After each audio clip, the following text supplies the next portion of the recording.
Alright, I'm recording this just before Veterans Day. Happy Veterans Day. A lot of my peers are excited that the precious metals have gotten out of the slump that they were in from earlier this year. Right now, as I record this, gold is once again north of 1800 for the first time, it seems like all year, right? Silver is north of 25 again. Now, I'm not terribly excited about that. I had hoped for more time to buy, but you know what? There are some people who are in worse shape than I am, and they need to cash out at some point, so I'm not terribly disappointed for those people. Anyway, I thought I would use this as the subject of this video to talk about the difference between the nominal price we see when we log in versus the value and the cost to acquire the silver, right? Those are three very different concepts, right? What do I mean by that? So I've been stacking silver and platinum since the Great Recession of 2008. I started doing gold a little bit later, again because of the cost versus price. I'll get to that in a second. Back in March of 2020, when everything crashed, right? Silver fell to a low of $12. Gold to a low of $1,500, if I remember correctly. Platinum was 500 something, at least nominally, right? I don't think anybody could buy platinum bars anywhere near that, right? Unless you were buying them in bulk, like by industry bulk, right? If you were buying them for catalytic converters, you might have been able to get something like that, right?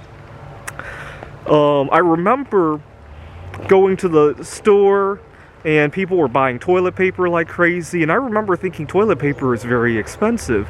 It wasn't nominally expensive, right? It was still going for $5 a pack or whatever it was, right? Unless the stores were gouging you, which happened from time to time, not really here in Seattle. But I remember thinking it was expensive because the opportunity cost of how much silver I had to give up for every box of toilet paper was high, right? I also thought about nobody's going to die without toilet paper, right? And so I bought a reasonable amount, right? I didn't go out of my way to hoard. Now, 2020, I made a resolution to normalize my relationship with food. I was doing a lot of intermittent fasting. And I remember thinking, this is really paying off now, right? Because I was saving a lot of money, only eating every other day. And I was taking the money I saved to buy this discount silver, right? I ended up buying a 1,000-ounce silver bar at the beginning of the pandemic. Now, later on in 2020, all the precious metal prices went back up, right? Silver was up to almost $30 an ounce, if I remember correctly. Gold was north of $2,000 for a number of months. And I had a little bit of a relapse. I would say I didn't fast nearly as aggressively last winter when all the precious metal prices were high. Why was that? Because when I went to the store, the cost of all the foods there seemed a whole lot lower, right? I wasn't having all this opportunity cost of how much precious metals I was giving up, right? See, the way I like to think of it is this, right? Someday in the future, I want to actually use those precious metals for something, right? It could be for, if I have kids, maybe their education. It could be for my own retirement. It could be to take care of my family. At some point, I want X ounces of silver or gold or platinum to do that, right? So the less I can give up today, right? Not necessarily in terms of dollars, but the less I can sacrifice food, my favorite comfort food, the less I can sacrifice going to the computer game conference, going on vacation, in order to have that future need, right?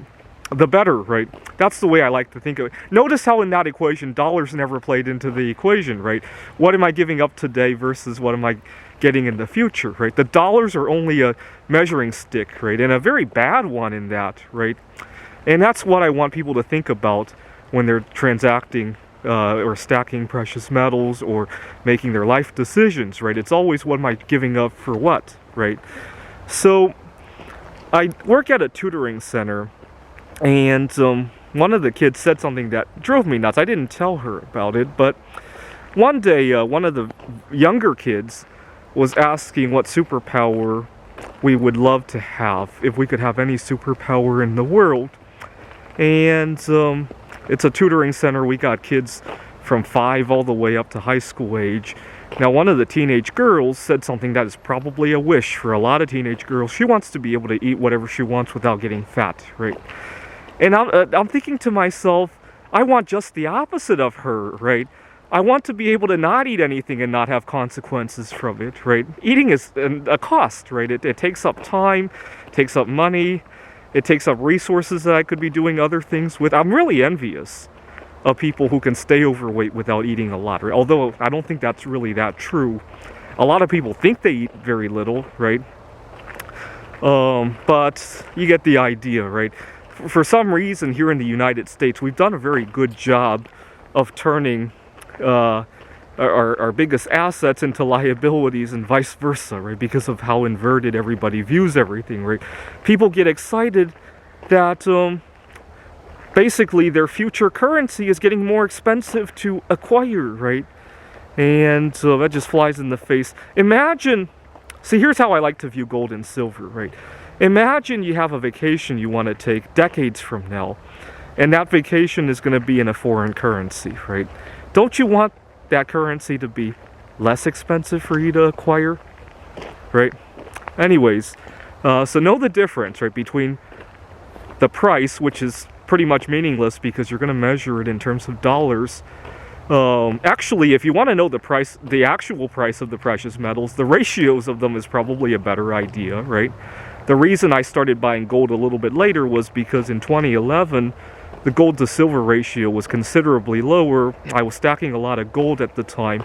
Actually, I wasn't stacking gold bars, I was stacking double eagles, because when gold was $1,900 an ounce back in 2011, a lot of those gold eagles were going for just about that, or even a little bit below it, depending on the year and the condition of the coin. Anyways, so you got the meaningless price, and then the ratios, which is a little bit more meaningful price. You got the value, which is what you want to do with the gold or silver in the future. And then you have the cost, right, which is what you're giving up today in order to acquire it, right? For me, the cost is intermittent fasting, which is also improving my health, right? So in a way, the cost for me to stack gold and silver right now is kind of negative, right? Thanks for watching.